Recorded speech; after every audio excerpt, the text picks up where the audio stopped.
আসসালামু আলাইকুম। আপনাদের আজকে বদনজরের সম্পর্কে কিছু কথা বলবো। কোরআনের সূরা আল কালামে ৬৮:৫১ বদনজরের ইঙ্গিত পাওয়া যায় এবং কাফেররা যখন তাদের দৃষ্টি দিয়ে তোমাকে প্রায় পিছলে ফেলে দেয়, এই আয়াতে কাফেরদের ঈর্ষান্বিত দৃষ্টির কথা বলা হয়েছে, যা বদনজরের একটি রূপ। এছাড়া সূরা ফালাক ১১৩ বদনজর থেকে আশ্রয় প্রার্থনার জন্য নাজিল হয়েছে। এতে বলা হয়েছে, বলো আমি আশ্রয় প্রার্থনা করছি প্রভাতের রবের কাছে, তিনি যা সৃষ্টি করেছেন তার অনিষ্ট থেকে এবং ঈর্ষান্বিত ব্যক্তির অনিষ্ট থেকে যখন সে ঈর্ষা করে।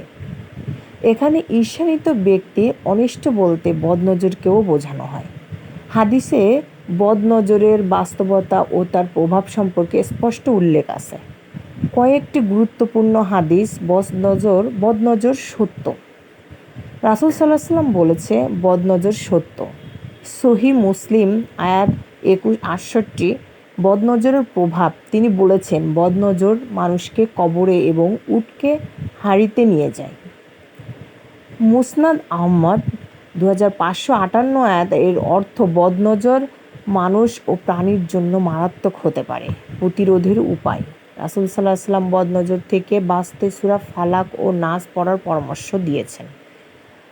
তিনি নিজেও এই দুই সূরা পড়ে সুরক্ষা নিতেন। সহিহ বুখারী ৫৭-৩৮ বদনজর থেকে সুরক্ষার উপায়, দোয়া ও কোরআন তেলাওয়াতের সূরা ফালাক ও নাস ৩ বার পড়ে শরীরে ফু দেওয়া, আয়াতুল কুরসি, সূরা বাকারা ২৫৫ পড়া।